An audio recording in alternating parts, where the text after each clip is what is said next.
Hello everyone, आपका स्वागत करते हैं चल एकेडमी में फिर से। और जहां पर मैं बायोलॉजी का सेशन लेकर के चल रहा था और आज एक नए टॉपिक के साथ आपके सामने आया हूं जहां पर आने वाले बीपीएससी के लिए बहुत ही इंपॉर्टेंट होने वाला है। और आज का टॉपिक है साइटोलॉजी, यानी सेल के बारे में। सेल के बारे में जहां पर हम हर एक ऑप्शन पे बात करेंगे, जिससे आपका ऑब्जेक्टिव तो कंप्लीट होगा ही, साथ साथ में आपका पूरा थ्योरी भी रिकॉल हो जाएगा। तो चलिए शुरुआत करते हैं आज के टॉपिक के साथ। और आज के टॉपिक में हम साइटोलॉजी के बारे में पढ़ेंगे। तो एक वर्ड आता है साइटोलॉजी। क्या है साइटोलॉजी? क्या एक टॉपिक है, कैसा टॉपिक है? तो साइटोलॉजी मतलब जैसे कि हम जानते हैं बायोलॉजी, ओडेंटोलॉजी और थियोलॉजी, इस तरह से ऐसे करके भी हमारा एक साइटोलॉजी होता है। साइटोलॉजी का मतलब जिसमें सेलों का अध्ययन किया जाता है, कोशिकाओं का अध्ययन किया जाता है। और इस साइटोलॉजी शब्द का उन्होंने हमारे एक साइंटिस्ट थे जिनका नाम था ऑस्कर हर्टविग। हर्टविग ने ही साइटोलॉजी शब्द दिया था सबसे पहले। तो अगर ये भी क्वेश्चन पूछा जाए कि साइटोलॉजी शब्द सबसे पहले किसने दिया था, तो ऑस्कर हर्टविग ने सबसे पहले साइटोलॉजी का शब्द दिया था। लेकिन क्या साइटोलॉजी के फादर हर्टविग है? नहीं, साइटोलॉजी के फादर हैं हमारे रॉबर्ट हुक साहब, क्योंकि रॉबर्ट हुक ने सबसे पहले सेल के बारे में बताया था। तो चलिए इस सबसे ही जुड़े हुए चीज़ों को हम लोग आज के सेशन में देखेंगे। तो सबसे पहला क्वेश्चन यहाँ पर लेकर के आए हैं, जिसमें यही है क्वेश्चन कि हु डिस्कवर द सेल। मैंने अभी बताया कि सेल का डिस्कवरी किसने किया था, सेल को किसने खोजा था। जिसने खोजा था सेल को, उसे फादर ऑफ साइटोलॉजी कहा जाता है। तो सेल को खोजने वाले हमारे साइंटिस्ट का नाम इसमें कौन है जिसने डिस्कवर किया था, जिनका नाम आप देखते हैं ऑप्शन बी में है, रॉबर्ट हुक साहब। अब कैसे कहेंगे कि रॉबर्ट हुक साहब ने साइटोलॉजी का डिस्कवरी किया था? तो रॉबर्ट हुक साहब ने उन्होंने क्या काम किया, वुड का यानी लकड़ी को उन्होंने देखा और लकड़ी के बाक मतलब क्या होता है, छाल, बाक को हटा करके देखा तो वहाँ पर एक कॉर्क टिश्यू दिखाई दिया। कौन सा टिश्यू? Cork tissue. और कॉर्क टिश्यू में जिसको हम बोलते हैं कॉर्क उत्तक दिखाई दिया। उस कॉर्क उत्तक का जब उन्होंने देखा तो उसके अंदर कुछ एम्प्टी स्पेस दिखाई दिया। एम्प्टी स्पेस यानी कहने का मतलब है खाली जगह कुछ दिखाई दिया। उस खाली जगह को इन्होंने सेलाज वर्ड कहा था। क्या वर्ड कहा था? सेलाज। और बाद में इसे सेल नाम दे दिया गया। तो सेल टर्म किसने दिया था? रॉबर्ट हुक साहब ने। साइटोलॉजी टर्म किसने दिया था? ऑस्कर हर्टविग ने। और साइटोलॉजी के फादर किसको कहते हैं? हमारा रॉबर्ट हुक को, क्योंकि इन्होंने ही डिस्कवर किया था सेल का। लेकिन ये जो सेल था ये कैसा था? एक डेड सेल था। याद रखेंगे, डेड सेल को उन्होंने देखा था और उनके द्वारा जो दिखाया गया था, उन्होंने जब खोजा था तो उस समय उनको इस तरह की कुछ तस्वीरें दिखाई दी गई थी जो आपके सामने दिखाई दे रहा है। यही उन्होंने लकड़ी के जब उन्होंने छाल को हटाया, बाक को हटाया, तो उनके पास ये कुछ एम्प्टी स्पेस दिखाई दिया, कुछ एम्प्टी खाली जगह दिखाई दिया। इस खाली जगह ये जो दिखाई दे रहा है इसको इन्होंने सेलाज कहा। बाद में ही जाकर के सेल पता चला कि यही सेल है और इन्होंने डेड सेल की डिस्कवरी की। और अगर बात किया जाए जिस समय उन्होंने सेल के बारे में बताया था, ये बात है 1665 की, काफ़ी साल पहले की बात है। और उस समय जब सेल के उस समय उतनी टेक्नोलॉजी नहीं थी, उतनी कुछ था भी नहीं, तो आखिर कैसे सबको पता चला कि इन्होंने सेल का डिस्कवरी किया? क्योंकि इन्होंने एक बुक लिखा था जिस बुक का नाम था माइक्रोग्राफिया। बुक का क्या नाम था? माइक्रोग्राफिया। उन्होंने बुक लिखा था, उसी बुक के द्वारा इन्होंने बताया कि किसी भी ऑब्जेक्ट के, किसी भी अगर हम लिविंग ऑर्गेनिज्म उसके अंदर सबसे छोटे पार्ट्स को सेल कहा जाता है और उसी सेलाज कहा जाता है। बाद में इसका सेल वर्ड नाम पड़ा। तो इसका सही जवाब था रॉबर्ट हुक। अब चलिए नेक्स्ट क्वेश्चन की तरफ से चलते हैं। नेक्स्ट क्वेश्चन में है cell theory was proposed by. अब सेल के बारे में तो पता चल गया, लेकिन सेल थ्योरी सबसे पहले किसने दिया था? अब ये क्वेश्चन एक उठता है। तो सेल थ्योरी हमारा सबसे पहले देने वाले साइंटिस्ट का नाम था, सेल थ्योरी सबसे पहले साइंटिस्ट देने वाले साइंटिस्ट का नाम था, मैं यहाँ पे बता दूँ यहाँ पे कौन कौन है। वाटसन है, क्रिक है, सेल्डन श्वान थे, डार्विन एंड वॉलेंस है, लैमार्क एंड द वैलेंस है। तो इसमें सही जवाब इसका होगा सेल्डन एंड श्वान। लेकिन उससे पहले कुछ आपको चीज़ जानना पड़ेगा, उससे पहले कुछ आपको इंपॉर्टेंट चीज़ जानना पड़ेगा। वो चीज़ क्या है? तो देखिए, सबसे पहले अगर बात करते हैं कि 1824 में सबसे पहला सेल थ्योरी आया था, जिन्होंने दिया था ड्यूट्रोचेट। ड्यूट्रोचेट ने हमारा सेल थ्योरी सबसे पहले दिया था। उन्होंने कहा था कि कोई भी दो सेल आपस में मिल करके हमारा किसका निर्माण करते हैं? दो सेल अगर आपस में मिलेंगे तो हमारा टिश्यू का निर्माण होगा, यानी composition of composition of cell are called tissue. इनका ये भी कहना था कि हमारा जो भी बॉडी के अंदर जो सबसे स्मॉलेस्ट यूनिट होता है वो हमारा सेल होता है, यानी सेल से ही हमारा आगे का टिश्यू बनता है, टिश्यू से ऑर्गन बनता है। ये हमारा ड्यूट्रोचेट के द्वारा कहा गया था।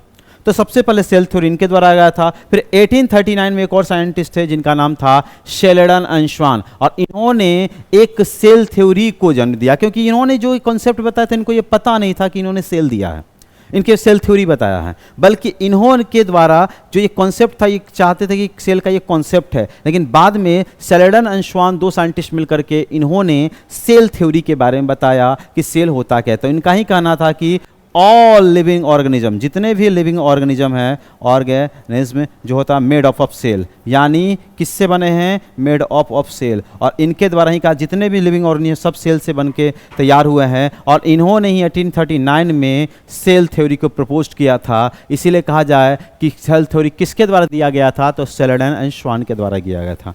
शेल्डन एंड श्वान कब दिए थे, 1839 में। दो महान साइंटिस्ट थे, इन्होंने सेल थ्योरी के बारे में बताया था। एक और साइंटिस्ट आए थे 1855 में जिनका नाम था रुडोल्फ विर्चो। उन्होंने भी कहा था कि उन्होंने एक लैटिन वर्ड दिया था ओमिनस सेलुलाज ई सेलुला करके, यानी जब नया कोई सेल बनेगा वो पुराने सेल से ही बनता है। ये कॉन्सेप्ट दिया गया था रुडोल्फ विर्चो का। तो तीन इसके सेल थ्योरी के कॉन्सेप्ट है, लेकिन सेल थ्योरी का श्रेय किसको जाता है, शेल्डन एंड श्वान का जाता है। तो आप यहाँ देख सकते हैं all organism are made of one or more cell, और फिर all cell are arise from a pre existing cell, cell is the structure and the functional unit of life. ये चीज़ के बारे में दिखाया गया था। ओके, चलिए अब नेक्स्ट क्वेश्चन की तरफ से चलते हैं। नेक्स्ट क्वेश्चन हमारा क्या होगा, तो नेक्स्ट क्वेश्चन की तरफ से हम मूव करेंगे। देखिए, which of the following is the smallest living cell, कौन सबसे छोटा लिविंग सेल है, सबसे छोटा लिविंग सेल कौन सा है। तो देखिए, सेल की बात कर रहा था, सबसे छोटा लिविंग सेल है जिसका नाम है आपको माइकोप्लाज्मा।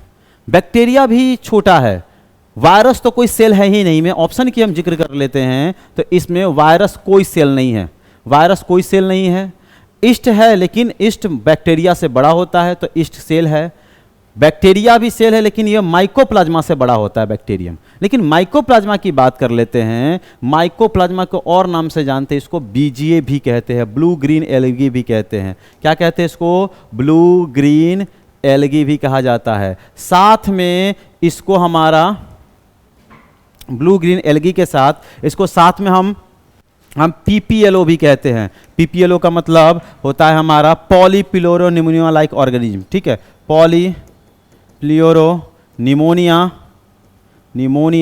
लाइक ऑर्गेनिज्म भी कहते हैं इसको, ऑर्गेनिज्म भी कहते हैं। साथ में इसको और भी नाम से जानते हैं, साथ में इसको कहा जाता है हमारा, इसको हमारा और भी नाम से जानते हैं, इसको कहते हैं एमएलओ भी कहते हैं, मॉलिक्यूलर लाइक ऑर्गेनिज्म भी कहते हैं। मॉलिक्यूलर लाइक ऑर्गेनिज्म मतलब इसको मॉलिक्यूलर लाइक ऑर्गेनिज्म भी कहते हैं। साथ में इसको और भी चीज़ कहते हैं, साथ में इसका नाम इसको जोकर सेल भी कहा जाता है, जोकर सेल भी कहते हैं। इसका और भी नाम होता है, इसको हमारा माइकोप्लाज्मा, इसको साइनोबैक्टीरिया के नाम से भी जानते हैं, साइनोबैक्टीरिया भी कहते हैं। इसकी साइज बात कर लेते हैं, 0.3 माइक्रोमीटर से लेकर 0.5 माइक्रोमीटर तक की होती है साइज, ठीक है। किसकी साइज, माइकोप्लाज्मा। तो यूनिवर्स की सबसे छोटी सेल की बात कर ले वो कौन होता है, वो माइकोप्लाज्मा होता है। इसका नाम BGA, PPLO, MLO, joker cell या साइनोबैक्टीरिया के नाम से भी इसको हम जानते हैं। ओके, तो ये हमारा अगर बोलेगा सबसे छोटा सेल इसमें ये होगा। तो चलिए अब नेक्स्ट क्वेश्चन की तरफ से बढ़ते हैं। नेक्स्ट क्वेश्चन में आ गया, which organ is responsible for the protein synthesis. देखिए, सेल के अंदर बहुत सारे छोटे छोटे पार्ट होते हैं, इसको ऑर्गेनल कहते हैं, जो छोटे छोटे उसके अंग होते हैं। उसमें से वो एक ऐसा अंग जो प्रोटीन बनाता है। तो प्रोटीन बनाने का काम हमारा कौन करता है, राइबोसोम्स का काम करता है, राइबोसोम्स का काम करता है। तो कहीं भी सेल के अंदर अगर राइबोसोम्स दिखाई दिया, राइबोस का मतलब हमारा प्रोटीन होता है, प्रोटीन को बनाने वाला, तो कहीं भी आपको राइबोसोम्स दिखाई दिया यानी प्रोटीन वही बनाता है। तो इसमें देखा गया राइबोसोम्स के बारे में बात किया गया, तो राइबोसोम्स क्या बनाता है, प्रोटीन बनाने का काम करता है। तो प्रोटीन बनाने का काम करता है राइबोसोम्स। इसमें और भी ऑप्शन है, तो इसका सही जवाब तो राइबोसोम्स होगा। और भी option Golgi bodies. Golgi bodies वो प्रोटीन को पैकिंग करने में मदद करेगा, बनाएगा नहीं बल्कि प्रोटीन को पैकिंग करने में मदद करता है। वो पैकिंग करने का काम हमारा गोल्गी बॉडी का होता है। लाइसोसोम क्या करता है, वो डाइजेशन करवाने का काम करता है, यानी कोई भी अनवांटेड पार्टिकल अगर सेल के अंदर आ गया तो उसको छोटे छोटे पार्ट्स में तोड़ देता है, तो लाइसोसोम डाइजेशन करवाने का काम करता है। और माइटोकॉन्ड्रिया वो एनर्जी प्रोडक्शन में काम करता है, यानी रिस्पिरेशन करवाता है, ग्लूकोज का ऑक्सीजन से रिएक्शन करवा के रिस्पिरेशन करवाता है। तो ये रिस्पिरेशन में मदद करेगा, ये डाइजेशन में मदद करेगा, ये पैकिंग में मदद करता है, लेकिन हमारा प्रोटीन को बनाने में राइबोसोम्स मदद करता है। तो इसका सही जवाब कौन होगा, राइबोसोम्स। नेक्स्ट क्वेश्चन की तरफ से चलते हैं। जो यहाँ पर आप देख रहे हैं, राइबोसोम को एक और भी चीज़ यूनिवर्सल कंपोनेंट भी इसको कहा जाता है। राइबोसोम के बारे में एक और भी जानिए, इसको यूनिवर्सल कंपोनेंट भी कहते हैं। कंपोनेंट क्यों कहते हैं यूनिवर्सल कंपोनेंट, क्योंकि ये सभी टाइप के सेल में मौजूद होता है। जितने टाइप का सेल होते हैं, प्रोकैरियोटिक हो या यूकैरियोटिक हो या प्लांट सेल हो, एनिमल सेल हो, कोई भी सेल में राइबोसोम्स पाया जाता है, इसलिए इसको यूनिवर्सल कंपोनेंट भी कहा जाता है। चलिए नेक्स्ट क्वेश्चन की तरफ मूव करते हैं।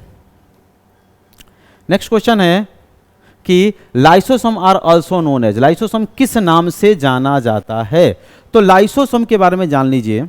जैसे लाइसोसोम के कई अलग अलग नाम होते हैं, तो हम बात कर लेते हैं। ये एक सेल है,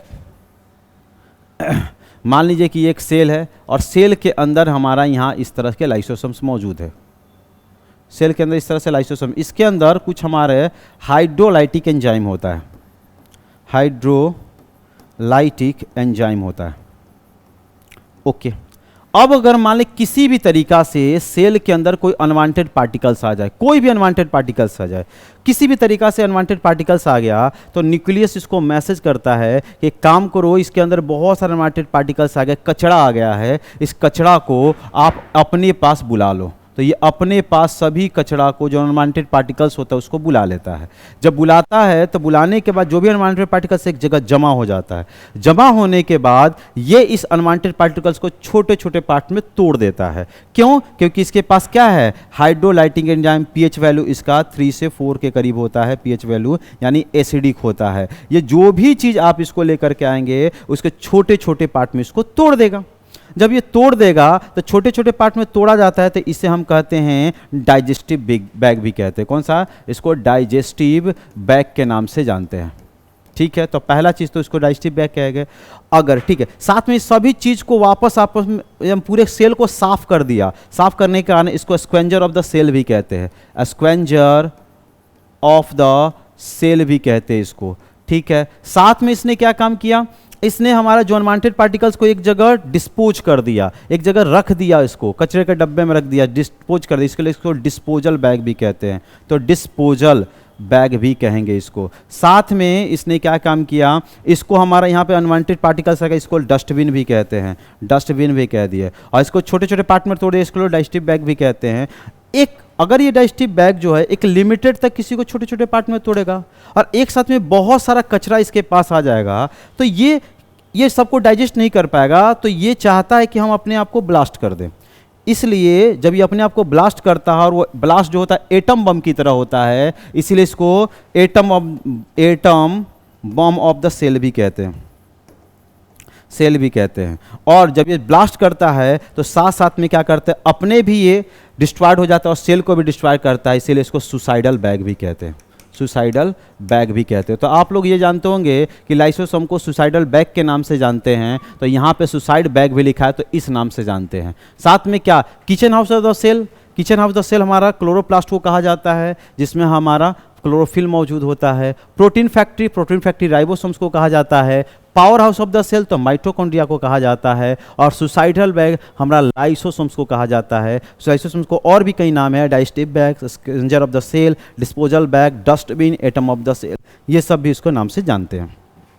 ठीक है, तो चलिए एक और भी, लाइसोसोम सबसे ज़्यादा कहाँ पाया जाता है, किस सेल के पास पाया जाता है, तो कुछ सेल के पास हमारा लाइसोसोम पाया जाता है। एक सलाइवा के पास पाया जाएगा, पैनक्रियाज के पास पाया जाएगा, पैनक्रियाज के पास पाया जाता है, ऑस्टियोक्लास्ट के पास पाया जाता है, ऑस्टियोक्लास्ट जो हड्डियों में जो हमारा सेल होता है उसमें पाया जाता है। एक और सेल है जिसका नाम हमारा बोलते हैं, सबसे ज़्यादा पाया जाएगा जिसको हमारा कूफर सेल, कूफर सेल जो हमारा लीवर में होता है तो कूफर सेल के पास, इन सब सेल के पास ज़्यादा मात्रा में लाइसोसोम पाया जाता है। सबसे कम मात्रा में लाइसोसोम कहाँ पाया जाएगा, तो आपको बता दूं नर्व सेल के पास कम मात्रा में लाइसोसोम पाया जाता है।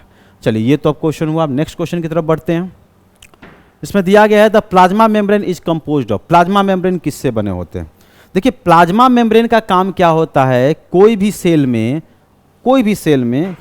कोई भी पार्टिकल्स को अलाउ करना अंदर आने के लिए। मान लीजिए कि ये कोई सेल है और सेल के बाहर जो एक आवरण बना होता है, वो बाहर आवरण बना होता है, वो डबल लेयर्ड जो आवरण होता है उसे हम सेल मेम्ब्रेन कहते हैं, सेल मेम्ब्रेन कहते हैं। और सेल मेम्ब्रेन या इसी को प्लाज्मा मेम्ब्रेन कहते हैं, प्लाज्मा मेम्ब्रेन कहते हैं। तो सेल मेम्ब्रेन या प्लाज्मा मेम्ब्रेन किसको कहते हैं, तो प्लाज्मा मेम्ब्रेन या सेल मेम्ब्रेन कहते हैं, किसको कहते हैं, जो सेल के बाहर कवर लगाता है। सबसे बाहर तो आपको सेल वॉल होता है, लेकिन एनिमल के पास तो सेल वॉल नहीं होता है, तो हमारा कहाँ होगा, एनिमल के पास सबसे बाहर क्या होगा, प्लाज्मा मेम्ब्रेन या सेल मेम्ब्रेन होता है। ये इसका काम क्या, अलाउ करना। क्या अलाउ करना, जो भी बाहर से जो सेल के अंदर पहुंचता है, जो भी सॉल्वेंट पहुंचता है उसको अलाउ करता है। तो कोई भी सॉल्वेंट को बाहर से अंदर सेल के अंदर ले जाने का या सेल से बाहर ले जाने का काम करने का अलाउ करता है। कौन काम करता है, प्लाज्मा मेम्ब्रेन करता है। और ये किसकी तरह काम करेगा, ये काम करता है आपका एसपीएम की तरह एक्ट करेगा, यानी सेमी परमिएबल मेम्ब्रेन की तरह एक्ट करता है।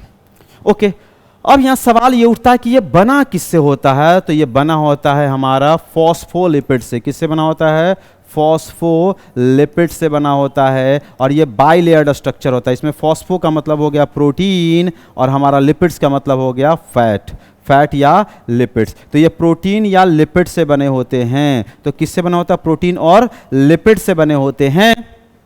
और साथ में इस बात को ध्यान देना है कि इसमें प्रोटीन जो होता है, क्योंकि इसके अंदर जो हमारा फॉस्फोलिपिड होता है ना, फॉस्फोलिपिड के अंदर हमारा हेड और टेल तरह का स्ट्रक्चर बना होता है। तो हेड और टेल, इसमें हेड जो होगा, ये हेड जो होता है प्रोटीन का बना होता है, प्रोटीन का। और इसके जो टेल जो बने होते हैं वो बने होते हैं आपका किसका, ये लिपिड्स के बने होते हैं, लिपिड्स के बने होते हैं। तो ये जो हमारा सेल मेम्ब्रेन है वो बना किससे होता है, फॉस्फोलिपिड से, यानी प्रोटीन प्लस फैट के से बना होते हैं। इसका काम क्या होता है, काम एसपीए की तरह काम करता है। ये काम किसकी तरह करेगा, एसपीएम की तरह। एसपीएम मतलब सेमी परमिएबल मेम्ब्रेन। ये अलाउ करता है कोई भी सॉल्वेंट को अंदर जाने के लिए, अंदर से बाहर आने के लिए। इसका ये फंक्शन है, काम है। ये बना किससे होता है, प्रोटीन और फैट या लिपिड से बना होता है। तो हम बात करते हैं लिपिड एंड प्रोटीन से बना होता है, तो ऑप्शन इसका सी सही होगा। ओके, तो चलिए अब नेक्स्ट क्वेश्चन की तरफ से मूव करते हैं। नेक्स्ट में हमारा न्यूक्लियस इज अब्सेंटी। न्यूक्लियस किस में अब्सेंट होता है, सिंपल। न्यूक्लियस अब्सेंट होता है, जिसको न्यूक्लियस अब्सेंट कहा जाए, तो दो तरह के सेल हमारे मौजूद होते हैं। एक होता है प्रोकैरियोटिक और एक होता है यूकैरियोटिक। तो दो टाइप के सेल मौजूद होते हैं, ठीक है।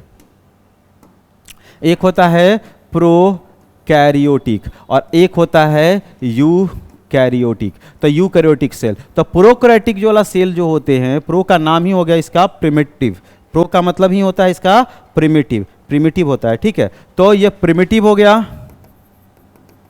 और ये कैरियोटिक का मतलब न्यूक्लियस, जिसका न्यूक्लियस हमारा प्रिमिटिव हो। प्रिमिटिव का मतलब क्या हो गया, प्राचीन हो। प्राचीन का मतलब अनडेवलप्ड हो, यानी कहने का मतलब जिसके पास न्यूक्लियस नहीं हो। न्यूक्लियस क्या हो, अब्सेंट हो। न्यूक्लियस क्या हो, इसके पास अब्सेंट हो। जिसका न्यूक्लियस अब्सेंट होता है उसे हम कहते हैं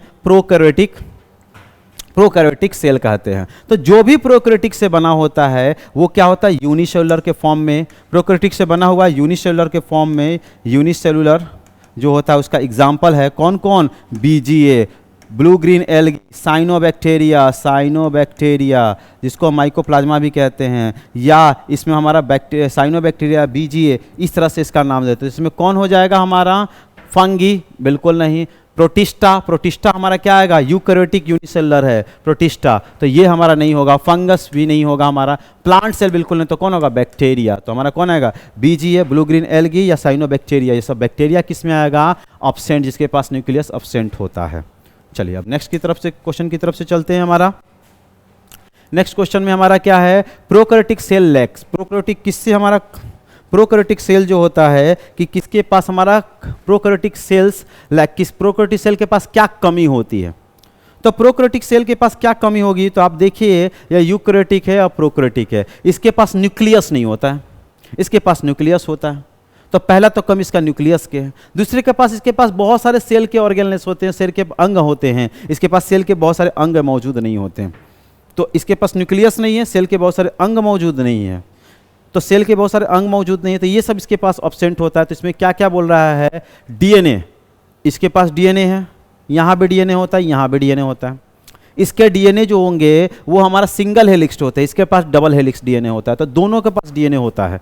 तो ये तो हमारा गलत आंसर हो जाएगा, ठीक है, ये तो हमारा गलत हो जाएगा। फिर उसके बाद बोलते हैं साइटोप्लाज्मा। साइटोप्लाज्मा की बात कर लेते हैं। साइटोप्लाज्मा, ये बीच वाला जो सेल है इसमें साइटोप्लाज्मा कहते हैं इसको, जो बीच में हमारा मौजूद होता है उसको साइटोप्लाज्मा। इसके पास भी साइटोप्लाज्मा है, इसके पास भी साइटोप्लाज्मा है, दोनों के पास साइटोप्लाज्मा होते हैं, तो ये भी आंसर नहीं होगा। न्यूक्लियस, तो सिंपल सी बात है, इसके पास न्यूक्लियस नहीं होते हैं, इसके पास न्यूक्लियस होते हैं, तो इसके पास न्यूक्लियस एब्सेंट होता है, इसीलिए तो नाम इसका प्रोकैरियोटिक पड़ा है। तो इसका न्यूक्लियस क्या होता है, एब्सेंट होता है। इसका सही जवाब कौन होगा, न्यूक्लियस। न्यूक्लियस होगा, बाकी ये नहीं, ये नहीं या ये नहीं, ये मौजूद नहीं होगा। चलिए अब नेक्स्ट की बात करते हैं 9 नंबर क्वेश्चन पे। 9 नंबर क्वेश्चन की बात करते हैं, विच of the following is a unicellular eukaryote. Unicellular हो और कैसा हो, यूकैरियोट हो। तो यूनिसेलुलर हो और यूकैरियोट हो, तो अभी मैंने बताया कि यूकैरियोटिक और यूनिसेलुलर उसको प्रोटिस्टा कहा जाता है। यूनिसेलुलर हो और प्रोकैरियोटिक हो उसको मोनेरा कहेंगे। लास्ट क्लास में भी हम बताए थे कि प्रोकैरियोटिक हो और यूनिसेलुलर हो तो मोनेरा, और यूकैरियोटिक हो यूनिसेलुलर उसको प्रोटिस्टा कहते हैं। तो प्रोटिस्टा के एग्जांपल क्या क्या होता है, तो प्रोटिस्टा के एग्जांपल पहले ही बताए थे, अमीबा होता है, पैरामेशियम होता है, यूग्लिना होता है। तो अमीबा, पैरामेशियम, तो यहाँ पैरामेशियम आंसर दिया हुआ है, तो अमीबा, पैरामेशियम और यूग्लिना, तो यहाँ पैरामेशियम इसका सही जवाब होगा। तो कौन, बैक्टीरिया जो हो गया ये प्रोकैरियोटिक यूनिसेलुलर है, तो ये नहीं होगा। ब्लू ग्रीन एल्गी ये इसी टाइप का होता है, तो प्रोकैरियोटिक यूनिसेलुलर, ये भी नहीं होगा। वायरस तो के पास कोई सेल ही नहीं होता, तो ये भी नहीं होगा। तो आंसर क्या होगा, पैरामेशियम होगा। ओके, चलिए नेक्स्ट क्वेश्चन की तरफ से रुक करते हैं। नेक्स्ट क्वेश्चन में हमारा, which structure is the common in both plant and animal cell. हमें प्लांट और एनिमल सेल में किसके पास, यानी which structure is common in both plant and animal cell, plant और एनिमल सेल के पास, दोनों के पास मौजूद होगा। तो आप देखेंगे न्यूक्लियस तो दोनों के पास नहीं होता है, यहाँ पे क्या होगा, दोनों के पास क्या, प्लांट के पास और एनिमल के पास जो दोनों चीज होता है।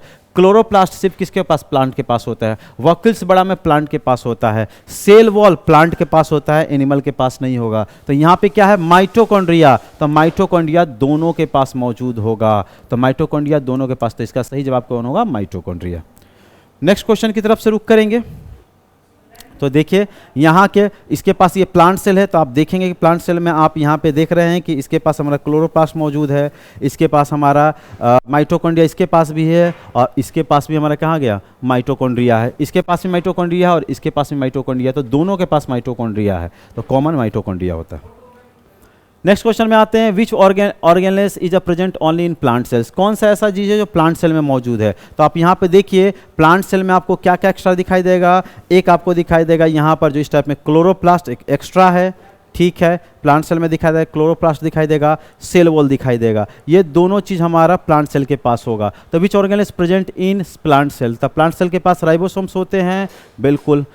ओनली बोल रहा है प्लांट सेल के पास क्या होता है, तो ओनली प्लांट सेल के पास क्या होगा, क्लोरोप्लास्ट, क्योंकि माइटोकॉन्ड्रिया एनिमल हम लोग के सेल के पास भी होगा, प्लांट के पास भी होगा। गोल्गी बॉडी हम लोग के सेल के पास भी होगा, प्लांट के पास भी होगा। राइबोसोम्स हम लोग के सेल के पास भी होगा, प्लांट के पास भी होगा। लेकिन हम क्लोरोप्लास्ट की बात कर रहे हैं, क्लोरोप्लास्ट सिर्फ किसके पास, प्लांट के पास होगा। इसीलिए हमारा प्लांट क्या करता है, क्लोरोफिल होता है, तो फोटोसिंथेसिस करता है, तो प्लांट के पास सिर्फ क्या होगा, क्लोरोप्लास्ट होगा। नेक्स्ट क्वेश्चन पे चलते हैं। नेक्स्ट क्वेश्चन 12 नंबर पे, cell wall is in plant is made of. Cell wall किससे बना होता है, सिंपल सी बात है, सेल वॉल किससे बना होता है। तो यहां पे सेल वॉल बना होता है किसके, मैंने अभी बताया कि एक सेल मेम्ब्रेन जो ना होता है फॉस्फोलिपिड से बना होता है, लेकिन सेल वॉल किससे बना होता है, तो याद रखेंगे हमारे प्लांट किसके पास सेल वॉल होता है, तो याद रखिए प्लांट के पास सेल वॉल होगा, एल्गी के पास सेल वॉल होगा, हमारा फंगी के पास सेल वॉल होगा, और हमारा प्रोकैरियोटिक सेल के पास सेल वॉल होगा, सेल के पास सेल वॉल होगा। लेकिन एनिमल के पास सेल वॉल, एनिमल के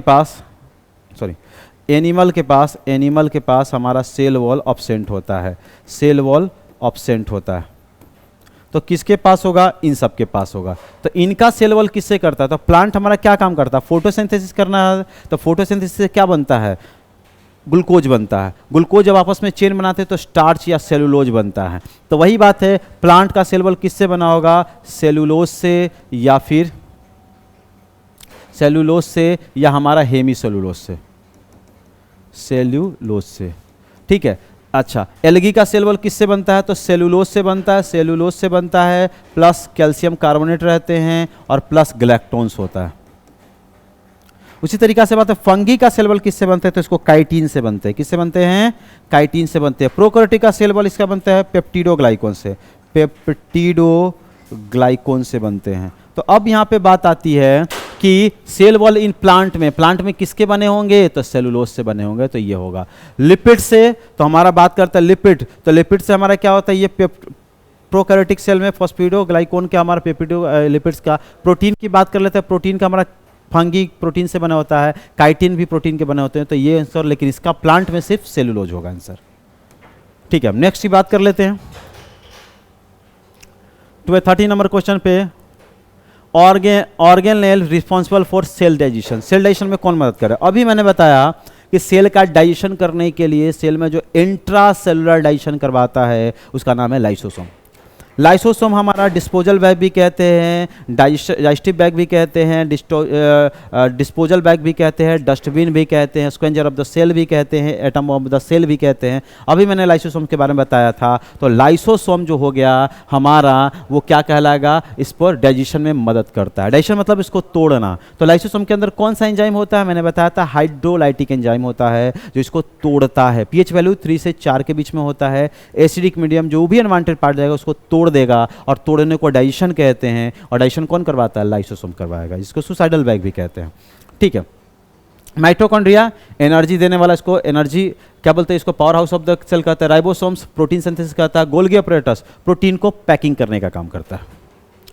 नेक्स्ट में आता है, which cell organelles have their own cellular DNA and 70s ribosomes. किसके पास सेलुलर सर्कुलर डीएनए होगा, सर्कुलर के फॉर्म में डीएनए होता है। तो प्रोकैरियोटिक के सेल के पास मैंने बताया था, प्रोकैरियोटिक जो सेल होते हैं उनके पास न्यूक्लियस नहीं होते हैं।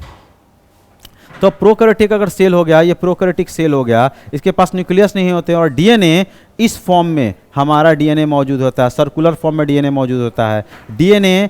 डीएनए सर्कुलर फॉर्म में होगा, सर्कुलर फॉर्म में होगा, और सर्कुलर फॉर्म में साथ साथ में ये क्या काम करता है, सिंगल हेलिक्स रहता है, सिंगल हेलिक्स रहता है इसके पास डीएनए। इस टाइप के फॉर्म में डीएनए रहते हैं। और इनके पास राइबोसोम्स होंगे हैं। राइबोसोम्स दो टाइप के, 70s होते हैं, 80s होते हैं। तो इनके पास राइबोसोम 70s हमारा राइबोसोम्स मौजूद होता है, ठीक है। तो इनके पास होगा। अच्छा, ये प्रोकैरियोटिक सेल के पास होता है। यूकैरियोटिक में ऐसा कोई करता है, हाँ, यूकैरियोटिक के अंदर आपके अंदर और भी सेल ऑर्गेनेल्स है, जैसे माइटोकॉन्ड्रिया। माइटोकॉन्ड्रिया के अंदर हमारा डीएनए भी मौजूद होगा। कैसा डीएनए होता है, सिंगल हेलिक्स। जस्ट प्रोकैरियोटिक के पास जो होता है वैसे ही सिंगल हेलिक्स जो होता है हमारा किसके पास होगा, माइटोकॉन्ड्रिया के अंदर होगा। डीएनए भी होगा, राइबोसोम्स भी होगा, 70s मौजूद होता है। तो एक तो माइटोकॉन्ड्रिया होगा, इसका नाम है माइटोकॉन्ड्रिया।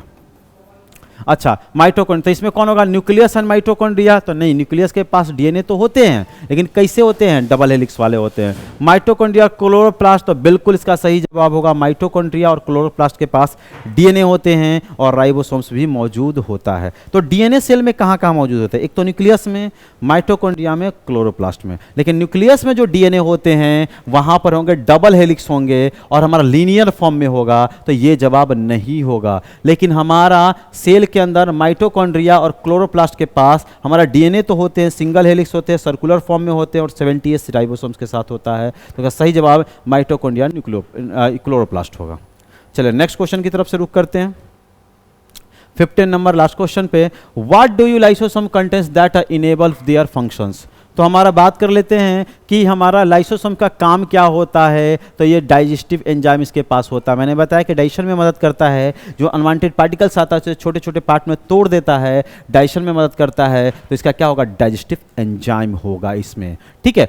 एटीपी तो हमारा क्या एनर्जी के फॉर्म में आता है। आरएनए जो हमारा राइबोज न्यूक्लिक एसिड जो कि हमारा प्रोटीन बनाने का भी ये भी काम करता है, क्लोरोफिल जो फोटोसिंथेसिस करवाने में मदद करेगा, और साथ में हम बात कर लेते हैं डाइजेस्टिव एंजाइम किस में होता है, सिर्फ लाइसोसोम में होता है। तो आज के क्लास के लिए इतना ही, फिर मिलेंगे एक नेक्स्ट क्लास में, तब तक के लिए अपना ध्यान रखें, take care and bye bye.